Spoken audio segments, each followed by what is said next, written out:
is SMNI News Channel. Truth that matters.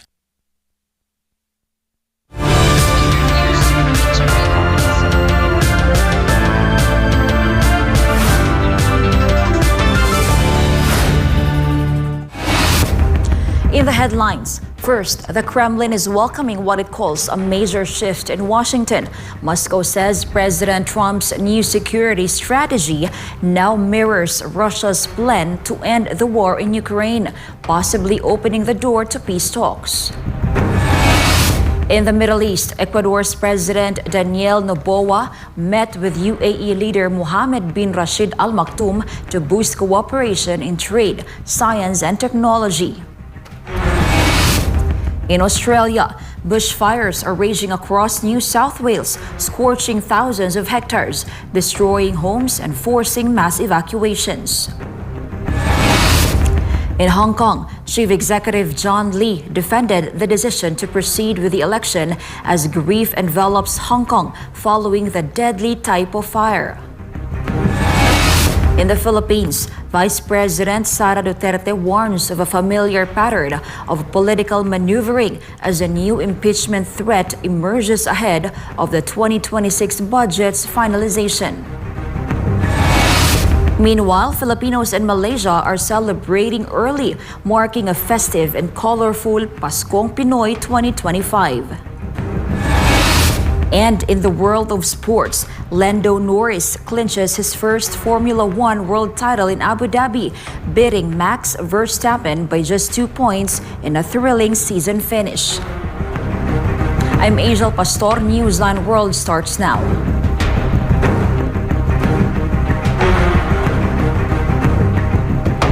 First in our news, raging bushfires are tearing through New South Wales, scorching thousands of hectares, destroying homes, and forcing entire communities to evacuate. This report from Paul Montebon. Natural disaster declarations are now in place across 6 local government areas as more than 70 fires burn out of control. Across the state, dozens of homes have been wiped out, and emergency crews warn that over 25 fronts remain uncontained. Flames are sweeping through Buladila and Redhead, ripping across bone-dry bushland as thick, choking smoke blankets the region. More than 150 firefighters, supported by water-bombing aircraft, are battling to stop the flames from pushing closer to communities. An emergency warning was issued on Saturday for Milson's Gully, where fires have scorched more than 9,000 hectares after days of intense burning. Authorities confirm up to 16 homes have been lost across the mid-north and central coasts. Federal Emergency Management Minister Christy McBain called the situation very distressing and said state and federal agencies are coordinating support. Relief efforts are underway. Emergency shelters, grants, loans, and financial support are being rushed to affected residents. Temperatures soared past 40 degrees in parts of Sydney and regional New South Wales since Friday. Heat wave alerts have been raised across several densely populated areas as conditions worsen. Fire crews are urging residents to stay alert, monitor updates, and prepare to leave as hot and windy weather threatens to intensify the crisis in the days ahead.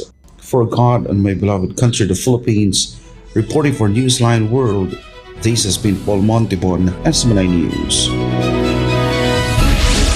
More than 1,000 landless Paraguayan farmers stormed a large ranch on Friday, triggering clashes with police and intensifying long-standing tensions over land ownership and rural inequality. More details from Armal Forsuero. Farmers entered the Toro Veve cattle ranch in trucks and motorcycles, pushing into the property's 11,000 hectares.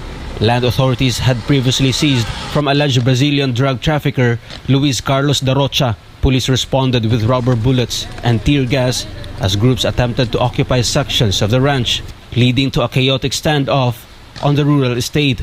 Demonstrators accuse powerful land-owning groups of hoarding resources and working with criminal networks to prevent rural families from accessing farmland. They argue that Lucipar estate was intentionally handed to Brazilian traffickers instead of being allocated under Paraguay's 1963 Agrarian Statute, which promotes land redistribution and family farming. Farmers continued loading tools and supplies, riding through the property as they prepared to hold their ground. Many say they have been left behind by the political system and lack the credit and support needed to survive in the market. De todas esas áreas entregadas a narco-brasileños, todos esos territorios, ellos vienen en complicidad y de acuerdo ya con el gobierno, con grupos paramilitares, matones, escuadrón de la muerte, que aplican un trabajo de sicariato en el área, en la zona. No podemos competir nosotros en este momento porque estamos abandonados políticamente, estamos sin crédito, estamos perdiendo nuestra tierra y cuando producimos no tenemos la posibilidad ni la capacidad de producir suficientemente, continuamente, entonces no tenemos acceso al mercado, no estamos vendiendo nada. According to authorities, they arrested 52 people following the clashes. 23 women have since been released, while the remaining detainees remain in police custody across multiple stations. One farmer is hospitalized. Farmers say they will continue to push for the Lucipar lands to be placed under the Agrarian Reform Fund as pressure mounts over land redistribution in Paraguay.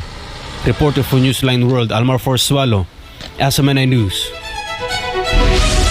Ecuadorian President Daniel Noboa met with UAE Vice President and Prime Minister and Dubai ruler Mohammed bin Rashid Al Maktoum on Sunday to advance trade, science and technology cooperation between their countries. More on this from Jane Cognita. During President Noboa's high-level diplomatic visit to Dubai, both governments formalized a new investment treaty, an agreement he announced on social media shortly after the meeting. The treaty targets strategic and priority sectors aimed at deepening bilateral economic ties. The agreement also seeks to boost Ecuadorian exports, attract new direct investments, and create jobs at home. Noboa reaffirmed plans to open a trade office in Dubai by 2026. Officials hope the new trade office will serve as a gateway for Ecuadorian companies to tap into Dubai's global supply chains, high-end logistics, and advanced innovation ecosystems. The UAE leadership signaled intentions to further expand its economic partnership not only with Ecuador, but also across Latin America. After his Gulf visit, Noboa is scheduled to travel to Norway for the December 10 Nobel Peace Prize ceremony after receiving an invitation from Venezuelan opposition figure Maria Corina Machado. This has been Jane Cognita, Global Citizen Correspondent, reporting for Newsline World. Vice President Sara Duterte is calling out what she describes as a familiar pattern of political maneuvering after members of the House of Representatives again raised the possibility of a fresh impeachment complaint timed, she says, just as Congress is set to finalize the 2026 national budget. Jason Rubrico reports. Vice President Sara Duterte said she is no longer surprised by the latest pronouncements from some lawmakers regarding a new impeachment complaint. She stressed that the timing reveals a pattern she has seen repeatedly during major budget deliberations. Duterte pointed to earlier revelations by Senator Cheese Escudero, Representative Toby Tiangco, and other House members who disclosed that in February 2024, signatures for her impeachment were allegedly being courted in exchange for budget allocations. She said their statements unmasked the truth that the impeachment complaint against her was never about principle but about price. The vice president questioned why, despite those disclosures, no inquiry or investigation was ever conducted to hold anyone accountable for what she described as billions of pesos wasted on political warfare, funds that she said should have been used to serve the Filipino people. Duterte added that impeachment is once again being dangled as a bargaining chip as Congress prepares to pass the 2026 national budget. She urged those pushing the complaint to stop hiding behind the language of good governance. She emphasized that she has always been ready to face any allegation grounded in fact and truth, but she said she cannot remain silent while the constitutional process is being twisted into a budget-driven racket. Reporting for Newsline World, I am Jason Rubrico, SM9 News. The Kremlin is welcoming what it calls a major shift in Washington. Moscow says President Trump's new security strategy now mirrors Russia's plan to end the war in Ukraine, possibly opening the door to peace talks. In Hong Kong, following the deadly Tai Po fire, Chief Executive John Lee is urging voters to turn out for the Legislative Council election despite near record low participation. More news when Newsline World returns.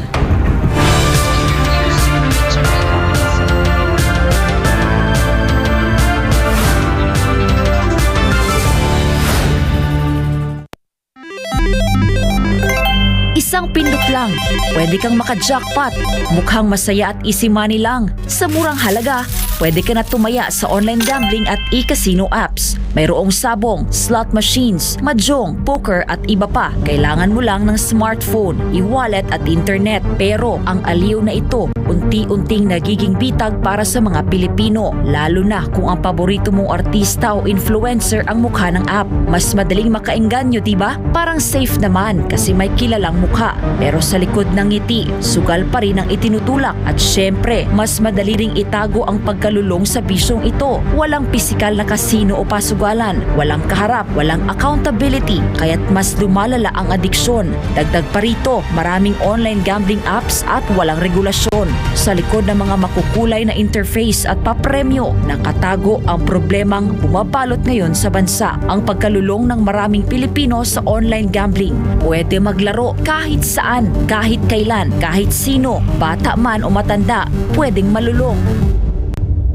Ayon sa mga eksperto, ang pagkakalulong sa online gambling ay nagdudulot ng matinding stress at anxiety, pagkakabaon sa utang, pagkawasak ng pamilya, pagkawala ng tiwala sa sarili. At tulad ng ibang bisyo, may mga senyales ito tulad ng hindi makapagpigil kahit walang pera, palihim na tumataya, pagpapabaya sa trabaho, pamilya o sarili. Sa bawat taya, may mga taong tunay na kumikita, mga malalaking negosyante at investors na negosyo ang bisyo ng masa. Para sa kanila, perang pumapasok lang ito. Pero para sa ordinaryong Pilipino, kabuhayan at relasyon ang nauubos. At ang masakit, tila matagal itong nahayaan. Hindi ito naging prioridad ng mga nakaupo sa taas hanggang sa sobrang lumala at halos naapektuhan na ang buong komunidad.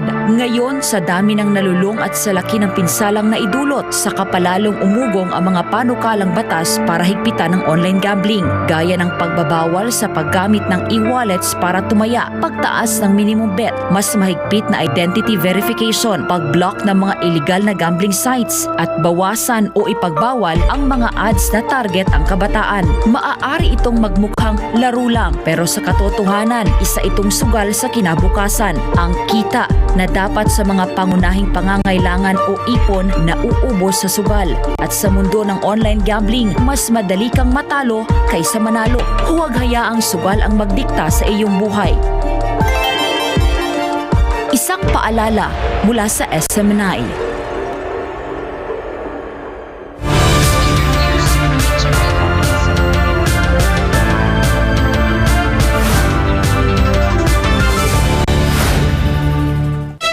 We're back deep in grief and solidarity. Residents of Taipei lit candles and laid flowers on Sunday to honor the victims of Hong Kong's deadly apartment fire, which claimed at least 159 lives. Paul Montebol tells us more.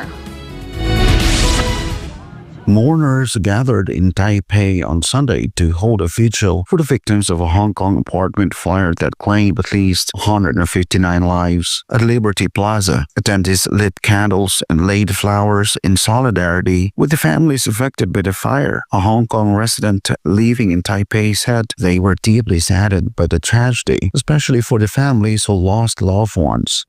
心情现在还是很大无力感了，然后有种伤心的感觉，我会感觉我自己把自己带入成那个受受在那个受害者的角色，就是有种感受。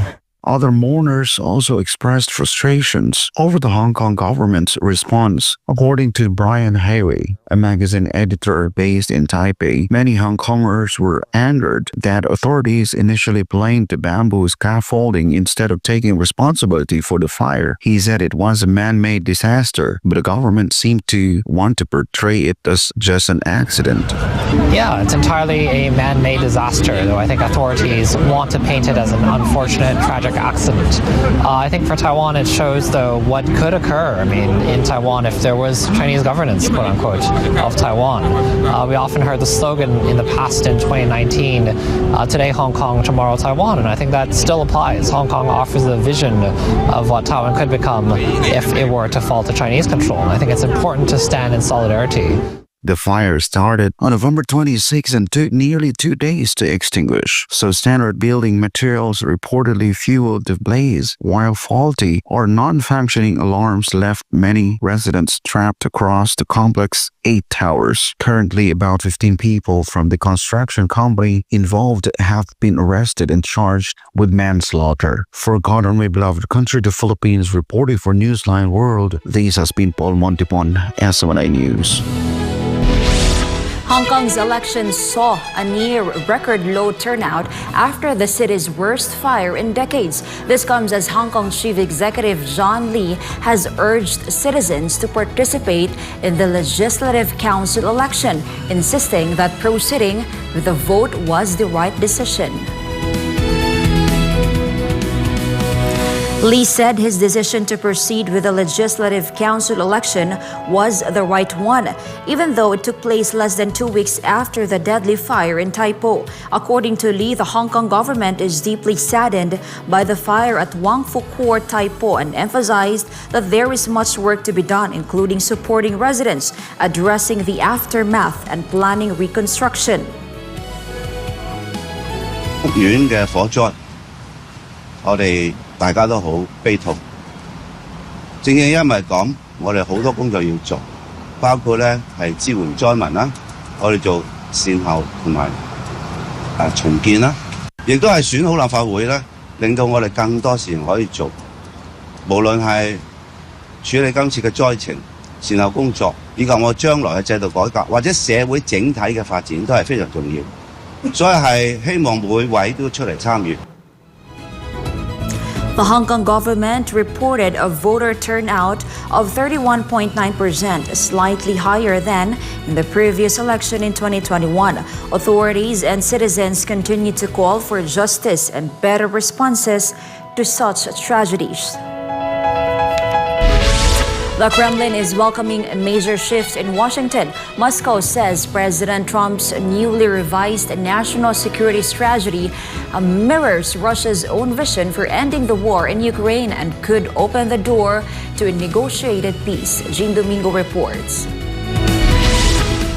The White House on Thursday released a 33-page update to the U.S. national security strategy, stating that Washington now aims to negotiate an expeditious cessation of hostilities in Ukraine and reduce the risk of conflict between Russia and European states.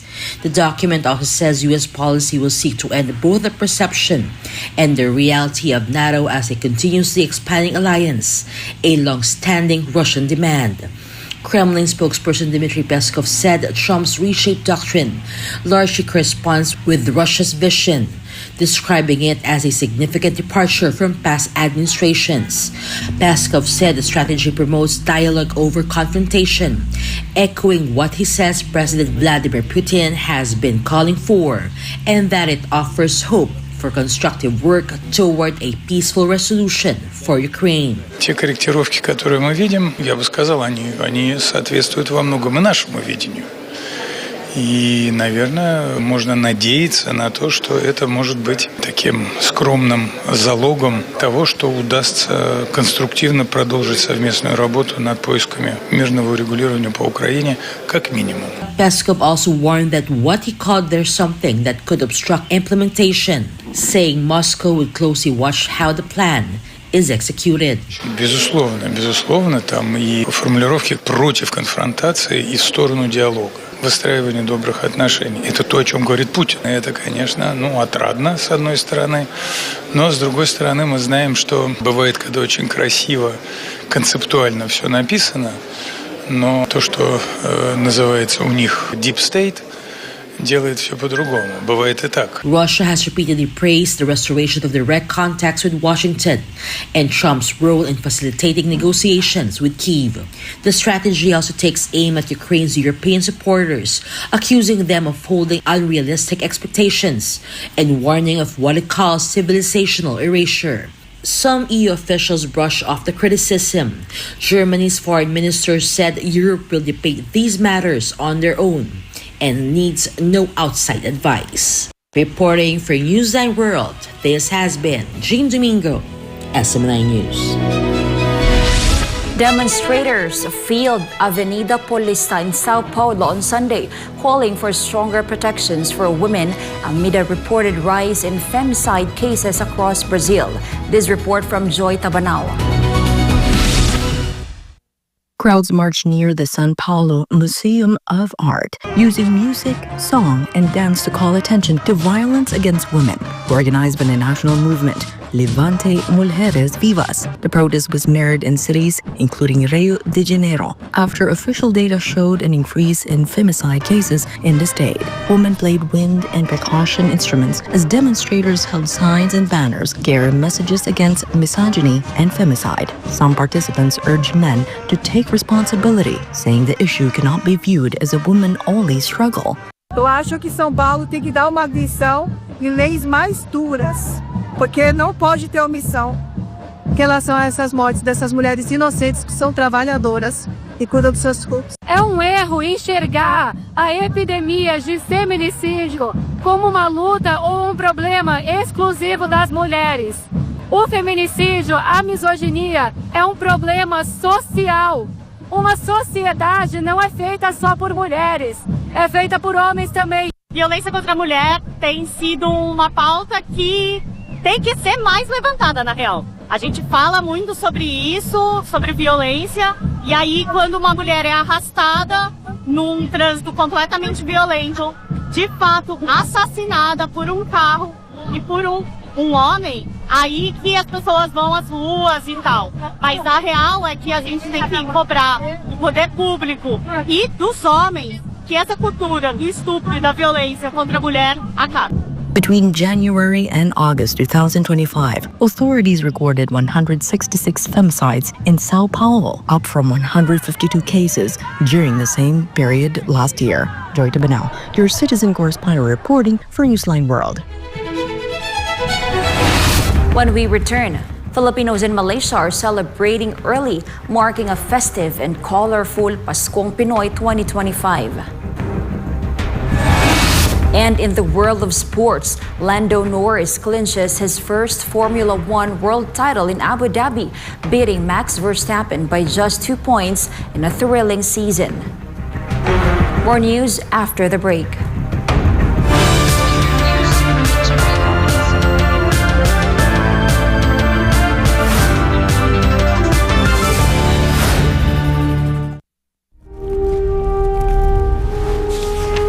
Pasasaan pa ang kalayaan kung ang mga alipin ngayon ay sila din naman mang-aalipin bukas.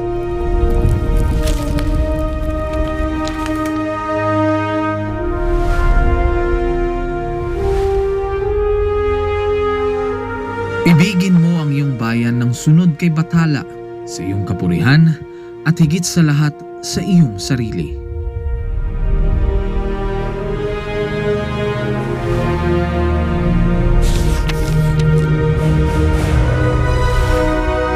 Hindi natin mapapalaya ang ating mga sarili maliban kung sumulong tayo na nagkakaisa sa iisang hangarin. Ang tunay na makabayan ay ang tumutupad ng pagpapabuti ng kanyang mga kapwa, gaano man kaaba ang kanyang katungkulan. Naway magsilbing paalala ang kanilang mga salita upang lalo nating mahalin at tapat na paglingkuran ang minamahal nating inang bayan.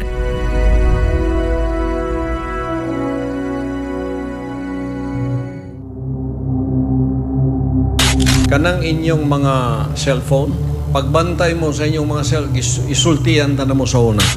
Pornography is a spiritual adultery. Kanang pornography, labaw pa na sa shabu. Maddaot imong uto ka na, labi na kung ikaw niya ka sa king na ministry, pahingon taglangit, mao na imong kalaban. Because it will destroy everything that was implanted to you spiritually that will let you go to heaven. Pornography is the number one missile of the enemy that will destroy you and your soul to hell. Ayaw jud mo pagtanaw pornography, babae lalaki sa inyo.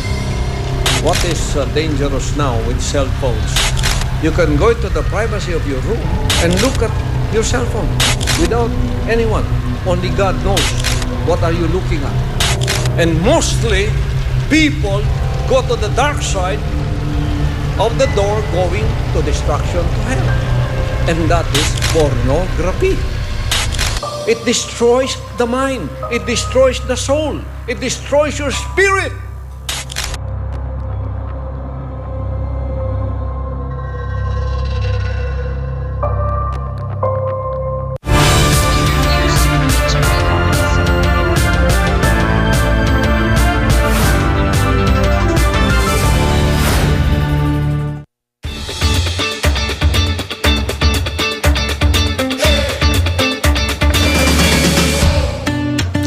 After 2 years without public celebrations, Bethlehem reignited its festive season with the lighting of its famous Christmas tree, drawing crowds eager for a moment of hope. This story from Joy Tabanao.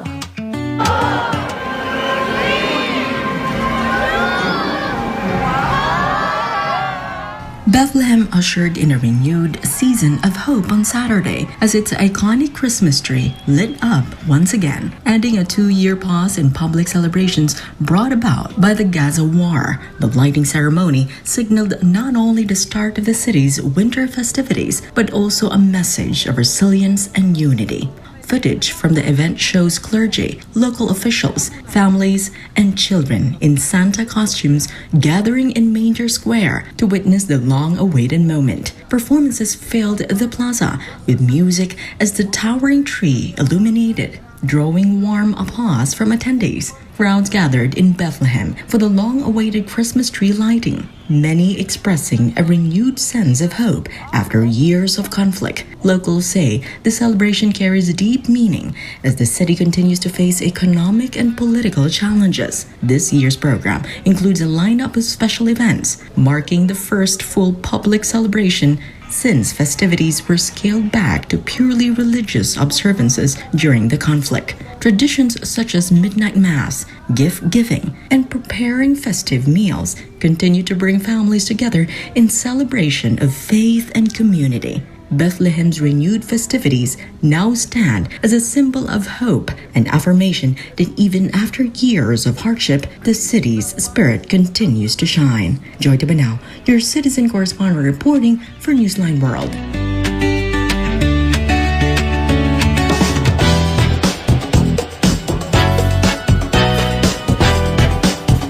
Power Showbiz News, YouTube star Markiplier is set to make his feature film debut with the thriller movie Iron Lung, scheduled for theatrical release on January 30, 2026. Meanwhile, singer Ed Sheeran returned to the stage at Capital's Jingle Bell Ball with Barclay Card on Saturday, performing his romantic hits while keeping a low profile following recent reports about his marital strife. Blake Ann has all the buzz.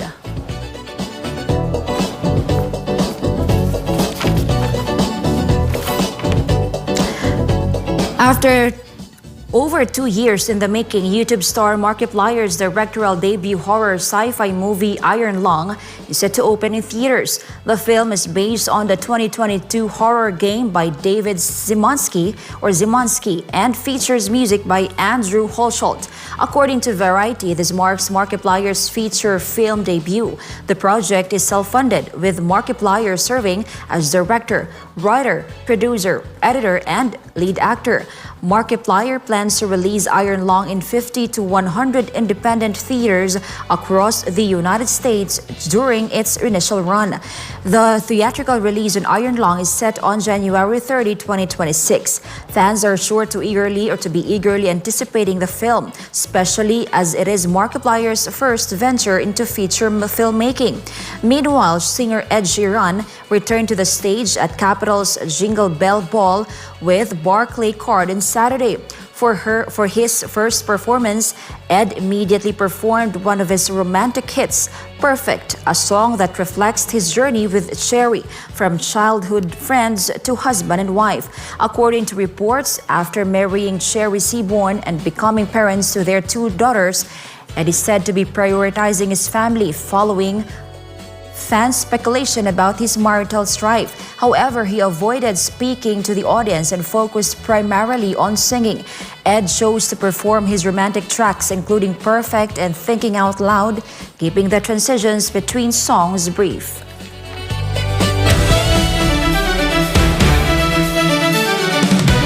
In sports update, Lando Norris fulfilled his lifelong ambition after clinching his first Formula One World Championships in Abu Dhabi, defeating Max Verstappen by just 2 points in one of the closest title battles in recent F1 history, while the Philippines men's baseball team continued its strong campaign after overpowering Singapore in 7 innings or winnings at the 33rd SEA Games in Bangkok.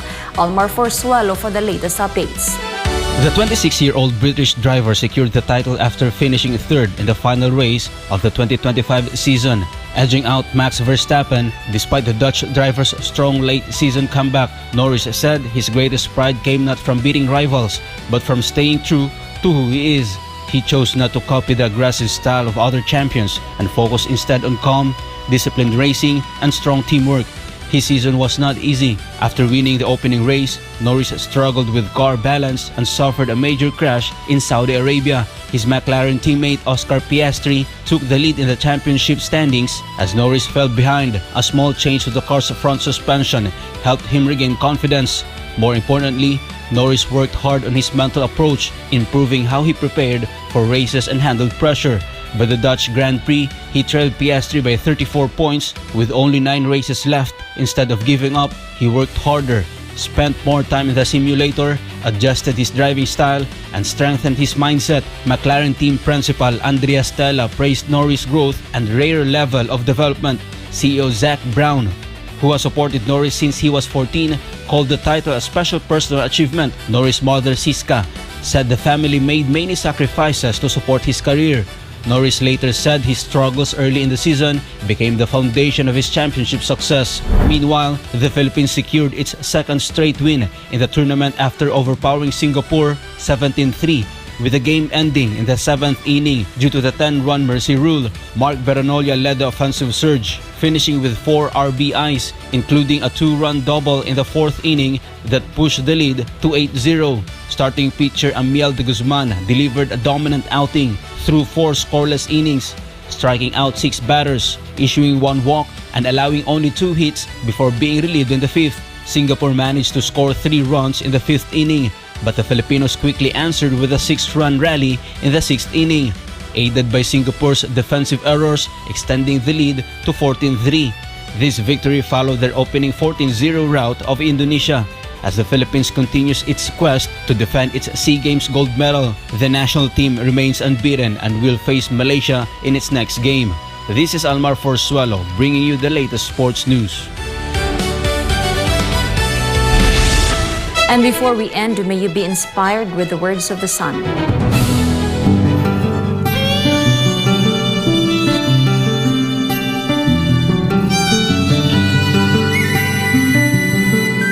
No matter who you are or whatever your circumstances in life, there are always things to be grateful for.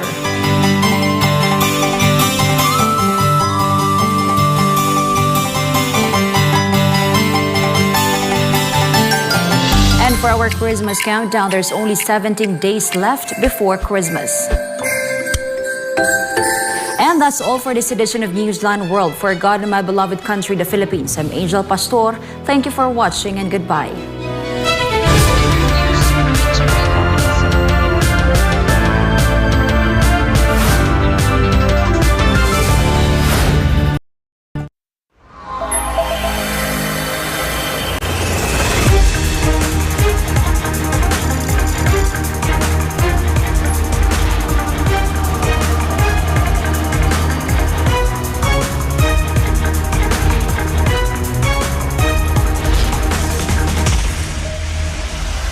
This is SMNI News Channel. Truth that matters.